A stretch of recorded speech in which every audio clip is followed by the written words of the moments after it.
Oh bonjour internet, ceci est un message subliminal pour que tu t'abonnes, tu likes, tu partages et aussi que tu te souviennes que moi je suis écrivain. Donc va me donner des sous sur Patreon, sur Privstar, Tipeee et tout le tralala. Et puis va voir aussi les vidéos de mes bouquins. Et puis acheter mes bouquins aussi évidemment. Sur ce, bonne vidéo à vous. Ce fut l'une de mes premières vidéos il y a de ça, pas mal de temps, quand je commençais à vraiment faire des vidéos et tout ça. Et celle-ci, elle date d'il y a genre 3 ans. Parce que je rappelle, ma chaîne YouTube, elle date depuis 2017 et elle a pas mal évolué entre-temps. Même mes premières vidéos, en fait, c'est des trucs sur Total War et notamment des narratifs. J'aimerais bien en refaire d'ailleurs, mais bon, ça c'est un autre sujet. Mais oui, cette vidéo sur l'anxiété et compagnie, je l'ai fait déjà il y a 3 ans. Et j'avais envie de la refaire. À l'époque, mes vidéos étaient beaucoup moins travaillées. Le son, notamment, était nul à chier. J'avais moins de compétences de montage, j'avais moins de jouets au niveau visuel, montage et compagnie. Et puis, je montrais ma tête encore. Et c'était franchement pas le mieux. Et honnêtement, si vous appréciez mes anciennes vidéos, tant mieux. J'en suis très heureux. Mais perso, moi, je peux plus. Même les regarder, je trouve ça insupportable. Mais ouais, j'avais envie de faire un petit refresh et... Maintenant que je suis, je trouve, quand même un peu plus compétent et que mes vidéos sont beaucoup plus sympas, je me suis dit que revisiter le sujet, c'était bien. Et en plus, mon point de vue a un petit peu évolué dessus, ou en tout cas, j'avais des trucs à rajouter que j'avais pas vraiment mis dans la vidéo originale. Et probablement d'ailleurs que je referai ça avec certains sujets ou certaines anciennes vidéos que j'ai fait, les revoir un peu, refaire une nouvelle version. Mine de rien, j'ai genre 80 vidéos sur l'autisme en fait. Donc bon voilà, on est parti, l'anxiété, le stress, notamment dans l'autisme, que dire, quoi dire, il y a tellement, on est go. Commençons par les choses de base, c'est-à-dire que, je rappelle, si tu es autiste, tu pars déjà avec un déficit en gestion des émotions. Et donc évidemment par extension, le stress et l'anxiété. Tu as peut-être aussi des comorbidités, du genre le trouble anxieux, c'est un peu le coupable idéal, qui fait que tu vas encore bien moins gérer. Autant dire que les émotions et l'autisme, c'est pas ça, ça fonctionne pas très bien ensemble, ou en tout cas ça fait des chocs à pic. Et c'est toute une situation un peu compliquée où il faut des nerfs d'acier, ou faire face à un peu de pression.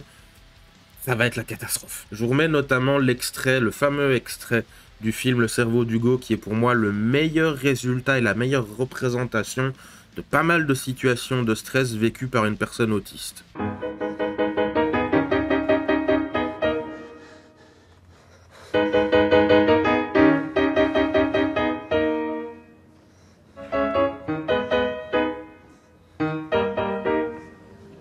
Les gammes en dièse mineur s'enchaînent de quinte juste en quinte juste. La mineur, si mineur, U dièse mineur, Fa dièse mineur, Ré dièse mineur. Est-ce que Hugo a cours avec Madame Mint à 17h30? Non, Madame, l'horaire a changé. Vérifiez le tableau d'affichage. Chaque nouvelle tonique est la... Bah, la chasse perd sa place, quoi. Forcément, il perd sa place. Le pire là-dedans, c'est qu'en vérité, une personne autiste peut tenir et faire face au stress et à l'anxiété. Mais seule, ou sans une personne qui va te servir un peu de guide, ou quelqu'un qui t'accompagne, ou voilà, ne serait-ce qu'aider à naviguer un petit peu, ça se passe moins bien. Beaucoup moins bien. Avec un petit coup de pouce, ça peut fonctionner. Et pour être franc, bah, c'est comme ça que j'ai traversé des trucs horribles à souhait en fait. Parfois un simple acte de présence de quelqu'un qui m'accompagnait, peut-être même pas forcément en réel, c'est genre quelqu'un qui m'envoie un message, genre hey, dis-moi comment ça se passe et tout, tiens voilà, si tu as envie de parler, je sais pas quoi. Et je me sentais moins démuni déjà, je me sentais moins seul, livré face à la tempête. C'est ridicule peut-être, oui peut-être, mais c'est comme ça et c'est la stricte vérité. Je suis ton ami, mais oui, je suis ton meilleur ami. Le stress est reconnu par l'ensemble du monde de la santé comme l'un des grands mâles de l'être humain. Et peut-être même la source d'énormément de problèmes de santé.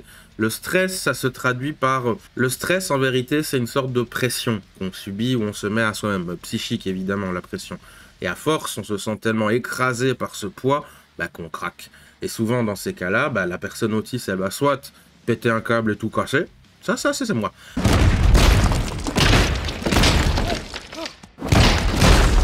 Soit envoyer chier tout le monde. Ça aussi, je fais. Excuse me, I'm Eric Lenstra. Charles Xavier. Go fuck yourself. Soit disparaître, se mettre dans un coin pendant 2 mois le temps que ça passe et voilà, on fera tout pour pas être rejoignable. Soit carrément, elle va tenter de se suicider. Ça aussi, ça a été moi. Il y a peut-être une ou deux autres méthodes ou des espèces de façon de réagir immédiatement dans le craquage que j'ai oublié, mais c'est les grandes lignes. Et non, je n'exagère rien. L'anxiété, qui est fort proche du stress, est quand même différente autant dans sa manifestation que son expression. C'est-à-dire que ça peut venir sans rien dire, sans prévenir, sans aucune raison. Et pour ceux qui ont vécu des crises d'angoisse, vous savez ce que c'est, vous avez l'impression de subir une espèce de crise cardiaque, et c'est une expérience juste horrible. Et il y a la variante d'attaque de panique, qui est un tout petit peu différente, mais bon, ça reste kiff-kiff. Et l'anxiété, au final, c'est quand même un peu du stress, dans le sens où c'est une espèce de doute et de peur, souvent face à l'inconnu ou face à quelque chose qui va se passer et on redoute à comment ça va se dérouler, ou à un truc qu'on a à faire qui nous prend la tête, etc. C'est toujours un événement ou un truc à faire qui nous travaille dans le cerveau, on va dire ça comme ça. Et du coup, la caboche, elle tourne à plein régime et ça devient fou.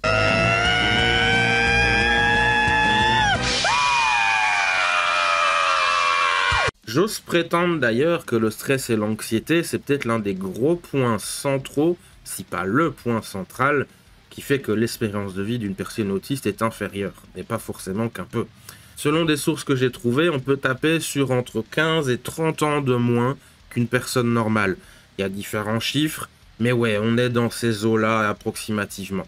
Parce qu'il faut jamais oublier, hein, une personne autiste, oui, l'espérance de vie, elle est moindre. Le stress et l'anxiété, c'est pas l'unique critère, parce qu'évidemment, il y a les comorbidités, il y a le degré d'autisme que tu as, tout le tralala. Et un des éléments importants aussi, c'est genre l'épilepsie et des trucs dans ce genre-là, qui sont assez souvent fréquents avec l'autisme. Mais bon, vous voyez ce que je veux dire.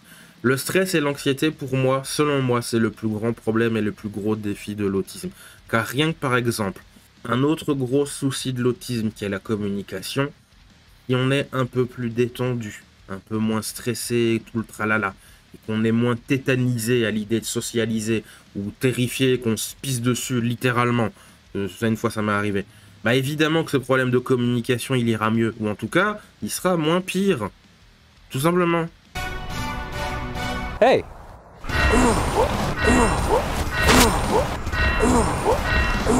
Ce qui fait que ce truc-là est un énorme problème, c'est qu'il est très compliqué d'avoir une prise dessus. On ne le contrôle pas, ou très très peu, et je pèse mes mots. Je vois des psys depuis toute ma vie. Il y en a eu des mauvais, des très mauvais, des un peu moins mauvais, mais ici depuis 2012, je vois un psychiatre, c'est toujours mon psychiatre actuel, qui est le premier vrai psy efficace et compréhensif et tout le tralala, et il m'a...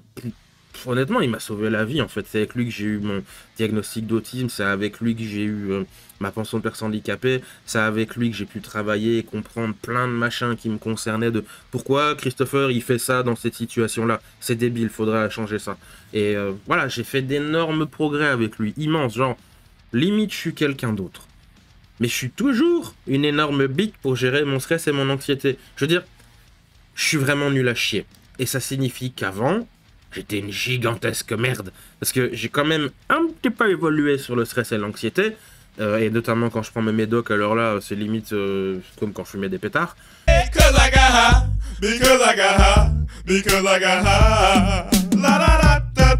Mais même s'il y a une amélioration sur le domaine du stress et de l'anxiété, c'est assez minime en fait. Mais bon, c'est déjà ça, hein, c'est mieux ça que rien. Donc oui, j'ai fait des progrès immenses, j'ai dit, mais je suis toujours sujet à des pétages de câbles, je suis toujours sujet aux crises d'angoisse. Je les gère mieux, mais l'avancée est faible. Et on choisit pas nos moments de crise, aussi ridicule que la métaphore ne soit. C'est comme aller aux toilettes. Je ne choisis pas forcément. Des fois, c'est comme ça, faut y aller, bah le stress et l'anxiété, c'est pareil.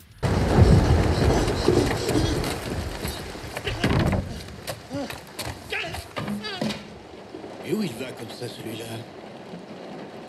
Faut y aller, faut y aller. Tu peux te retenir, tu peux serrer les fesses, tu peux prendre ton mal en patience et tortiller dans tous les sens, mais à un moment, ça sort. Autant pour les chiottes que pour l'anxiété. Bienvenue sur ma chaîne YouTube. L'humour caca, c'est parti. Le caca, c'est délicieux. Le caca, c'est délicieux. Bon, au-delà de la comparaison à la con, c'est la vérité. C'est un truc qu'il faut que l'entourage comprenne, l'entourage d'une personne autiste.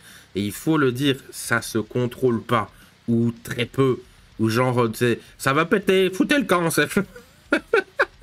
Et s'ils veulent pas l'entendre, ou s'ils veulent pas le comprendre, ou s'ils veulent pas, genre, oh, c'est pas vrai, machin truc, Et je suis désolé d'être aussi catégorique, mais il faudra peut-être penser à changer d'entourage. Et je sais, c'est compliqué, notamment quand c'est la famille et tout ça, mais... Vous voulez vraiment continuer à fréquenter des gens comme ça? Moi pas, hein.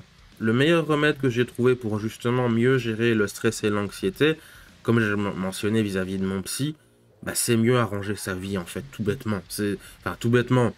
Ah, mon Dieu, l'euphémisme. C'est faire en sorte d'éloigner les trucs qui sont incompatibles avec qui on est, ce qu'on veut faire et tout le tralala. Et évidemment, donc dans le tas, il y a nos difficultés, le handicap de l'autisme.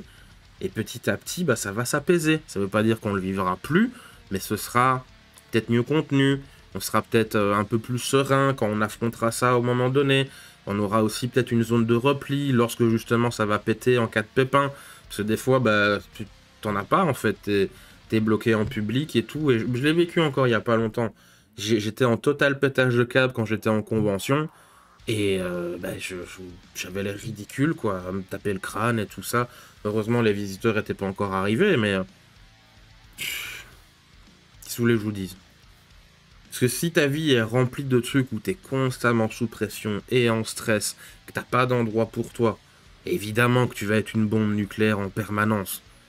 Je sais que ce que je dis, c'est facile à dire, hein, mais malheureusement, je parle d'expérience. Ma vie a commencé à être correctement vivable en 2015 alors que j'avais 27 ans, quand j'ai eu mon diagnostic et ma pension dans les personnes handicapées et tout ça. Et avant ça, j'étais que l'ombre du nombre de moi-même. Prenez soin de vous, bon courage et surtout, bonne chance. Ah ben la vidéo elle est finie, rejoins-nous sur Discord pour nous dire si t'as aimé, pas aimé, t'es content, pas content, nous faire des câlins ou des grosses baffes, le lien est dans la description. Au revoir internet, gros bisous, à la prochaine.